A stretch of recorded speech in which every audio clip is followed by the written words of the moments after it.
The government, ये जो government को दिया जाने वाला एक कंपल्सरी जो अमाउंट होता है जो कि पब्लिक गवर्नमेंट को देती है, और इसका जो डिटरमिनेशन होता है वो गवर्नमेंट ही करती है। ओके, तो ये कंपल्सरी पेमेंट है from the public to government. तो ये जो हमारे पास जो कंपल्सरी जो आपके पास अमाउंट मिलता है गवर्नमेंट को, उसी को हम लोग देते हैं टैक्स रेवेन्यू। तो यहाँ पर जो हम टैक्स रेवेन्यू की बात करेंगे तो टैक्स रेवेन्यू में भी हम टाइप ऑफ द टैक्स की बात करते हैं, क्योंकि जो टैक्स है वो कई तरह से आपके पास होते हैं। अब हम यहाँ पर फर्दर उसको क्लासिफाई करेंगे, क्लासिफिकेशन ऑफ द टैक्सेस। जो टैक्सेस है हम उनको किस तरह से यहाँ पर एक्सप्लेन कर सकते हैं, किस तरह से डिवाइड कर सकते हैं, तो उनमें आपको यहाँ पर पढ़ना है द क्लासिफिकेशन ऑफ टैक्सेस। तो क्लासिफिकेशन टैक्सेस में सबसे पहले आपके पास आता है डायरेक्ट टैक्स और दूसरा इनडायरेक्ट टैक्स। तो डायरेक्ट टैक्स क्या होता है और इनडायरेक्ट टैक्स क्या होता है, तो ये समझना बहुत जरूरी है। तो डायरेक्ट टैक्स को और इनडायरेक्ट टैक्स को समझने के लिए आपको दो चीजें पता होनी चाहिए। वो कौन कौन सी? नंबर वन, हमारे पास क्या होता है, हम दो वर्ड यूज करते हैं, एक करते हैं इम्पैक्ट और एक करते हैं हम इंसिडेंस। ओके, तो इम्पैक्ट क्या होता है और इंसिडेंस क्या होता है। तो अगर हम यहाँ पर डायरेक्ट टैक्स की बात करेंगे तो डायरेक्ट टैक्स को हम यहाँ डिफाइन करते हुए कहते हैं कि ये डायरेक्ट टैक्स क्या होता है। सिंपल से लैंग्वेज में बोल देते हैं कि डायरेक्ट टैक्स का मतलब है कि गवर्नमेंट क्या करती है, जिस पर्सन पर टैक्स लगाती है, the tax which imposed by the government on the person and the same person pay to the tax to government.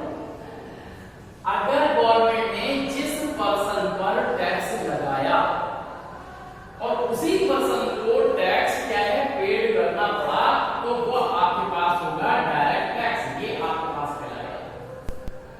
Okay, और अगर गवर्नमेंट ने क्या किया, टैक्स लगाया जिस पर्सन पर और जो टैक्स का अमाउंट है वो उस पर्सन ने ना पेड करके दूसरे पर्सन ने पेड किया, तो वो हमारे पास आ जाएगा इनडायरेक्ट टैक्स।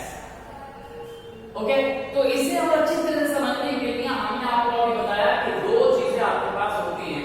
एक आपके पास होता है जिसे हम बोलते हैं इंसिडेंस, यानी ये आपके पास क्या होगा, जो हम कह सकते हैं कि इंसिडेंस। अब इंसिडेंस आपके पास क्या है ये समझ लीजिए कि ये आपके पास एक वर्ड आया इंसिडेंस। ओके,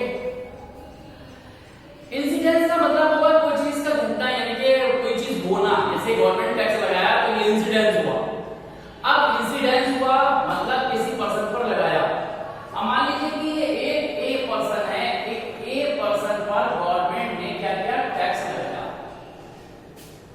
ओके, तो ये हो गया क्या, इंसिडेंस हो गया कि ए पर टैक्स लगा। और दूसरा वर्ड होता है जिसे हम बोलते हैं इम्पैक्ट। क्या होगा, इम्पैक्ट। ये इम्पैक्ट क्या है, अब इम्पैक्ट का मतलब आप समझिए कि ये जो इम्पैक्ट है ये क्या है, यानी पहला वर्ड आपके पास ये रहा और दूसरा आपके पास ये रहा। तो ये क्या है, ए पर्सन है, इस पर टैक्स लगा और इसका इम्पैक्ट का मतलब है उसका असर या उसका प्रभाव जो है वो किसके ऊपर हुआ, इसी ए पर हुआ। अगर ए पर हुआ तो इसका मतलब ये दोनों चीजें एक ही पर्सन पर हुई, तो ये डायरेक्ट टैक्स है। मतलब इंसिडेंस, ये जो इंसिडेंस है और इम्पैक्ट है, दोनों एक ही पर्सन पर हुए तो वो डायरेक्ट टैक्स है। ओके, अब मान लीजिए कि ये इंसिडेंस क्या होगा, ए पर होगा, यानी ए के ऊपर टैक्स लगाया होगा, लेकिन जो इम्पैक्ट है वो इम्पैक्ट कहां, इस ए पर ना होकर वो कहां पर पड़ता, बी पर पड़ता। अब ये मान लीजिए कि ये जो है इंसिडेंस जो है वो क्या हुआ, इम्पैक्ट जो है वो इस पर पड़ेगा। इसका मतलब है कि जो इस पर इंपोज की गई, जो ए पर्सन पर इंपोज की, तो ए पर्सन ने क्या किया कि फाइनली ये जो इंसिडेंस है ये प्रभाव जो है इसकी तरफ शिफ्ट कर दिया, तो इसका इफेक्ट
एग्जाम्पल में हम मान लीजिए कि राजपाल आपके पास आया था। राजपाल क्या है, स्टूडेंट है। अब क्या होता है कि राजपाल ने कोई भी ऐसी एक्टिविटी की जो हमें पसंद नहीं है, तो हमने क्या किया कि ये राजपाल है, तो राजपाल को हमने एक जो स्लैब है उसके जो गाल पर दे दिया, एक थप्पड़ उसे मार दिया। अब देखिए जब हमने राजपाल को थप्पड़ मारा तो दर्द किसे होगा, राजपाल को होगा। तो इसका मतलब क्या होगा कि एक तरह से समझ लीजिए कि हम जो है वो गवर्नमेंट है और ये राजपाल है जिनके ऊपर थप्पड़ इंपोज किया गया और उसका असर भी इन्हीं के ऊपर हुआ, यानी कि उसका दर्द भी उन्हीं को महसूस हुआ। जब थप्पड़ होने लगा और दर्द भी उसे एहसास हुआ तो वो हो गया आपके पास डायरेक्ट टैक्स। अब हम इसे कहेंगे कि ये हुआ डायरेक्ट टैक्स। लेकिन अब हम यहां पर थोड़ा सा चेंज कर देते हैं। अब यहां पर राजपाल नहीं, अब देखिए थोड़ा सा जब हम चेंज करेंगे तो क्या असर होता है। यहां पर आप मान लीजिए कि दो लोग हैं, ये आप समझ लीजिए एक ए पर्सन हो गया और एक ये पर्सन आपके पास हो गया बी पर्सन। और ये ए पर्सन और बी पर्सन किस तरह से है ये भी हम आपको समझा देते हैं कि ये किस तरह से। ये मान लीजिए कि एक छोटा बच्चा है, ए जो है छोटा बच्चा है और ये जो है वो उसकी मदर है, बी जो है उसकी मदर है।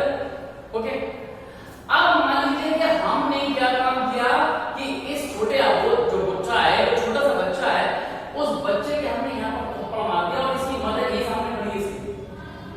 अब क्या होगा कि हमने उसके बच्चे को यहाँ थप्पड़ मारा तो उसे तो असुविधा नहीं होगा, क्यों, क्योंकि तो बच्चा वो अबोध है, इनोसेंस है, उसे कोई एहसास नहीं होगा। लेकिन जब हमने इसको थप्पड़ मारा तो दर्द उसकी मां को होता है और वो मां जो है वो हमें छोड़ेगी नहीं, कुछ ना कुछ जरूर बोलेगी, कुछ ना कर सके अलग बात है, लेकिन वो बोलेगी।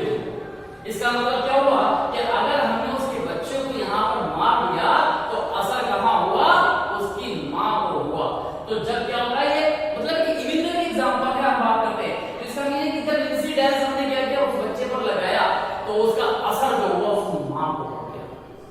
ओके, उसको दर्द होता है, चाहे वो बेटे का मां की बात करें या सिस्टर और ब्रदर की बात करें। तो इस तरह की जो हमारे पास क्या होता है रिलेशन में जब हम बात करते हैं तो ये इस तरह का एग्जांपल हम जो है यहाँ देते हैं जिससे कि आपको अच्छी तरह समझ में आ जाए कि इनडायरेक्ट टैक्स का मतलब हो गया कि जब हमने इंसिडेंस यानी एक के ऊपर घटना की और उसका इफेक्ट जो है वो दूसरे के ऊपर हुआ तो वो आपके पास क्या हो जाएगा, इनडायरेक्ट टैक्स।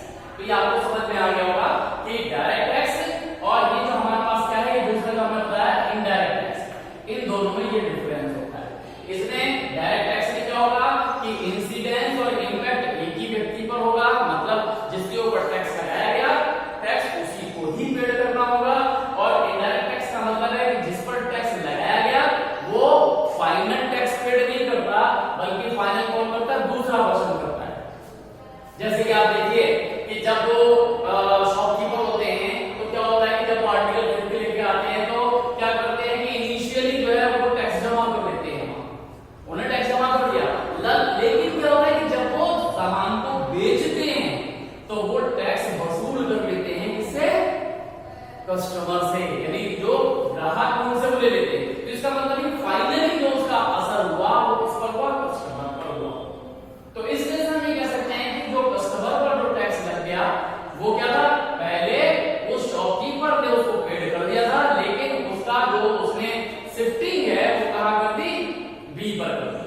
तो यहां आप समझ सकते हैं कि जो डायरेक्ट टैक्स है इस टैक्स में शिफ्टिंग पॉसिबल नहीं होती है, लेकिन इनडायरेक्ट टैक्स के अंदर जो टैक्स है वो शिफ्ट कर दिया जाता है कि टैक्स कहां शिफ्ट हो गया, वो कंज्यूमर पर टैक्स हो गया। पहले वो लेकर आया और बाद में उसने कंज्यूमर से वो टैक्स वसूल कर दिया। तो इस तरह से हमारे पास डायरेक्ट टैक्स और इनडायरेक्ट टैक्स में डिफरेंस जो है वो देखने को मिलता है।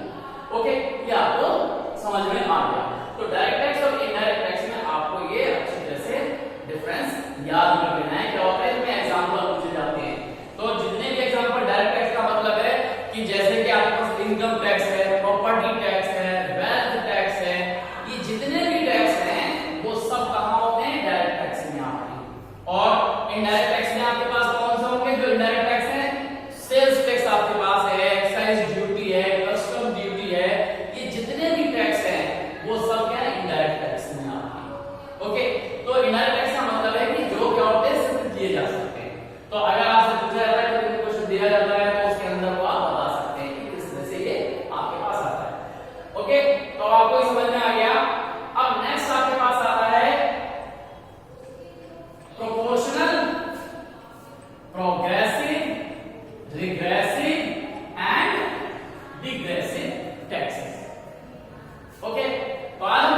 ये आपको समझ में आ गया।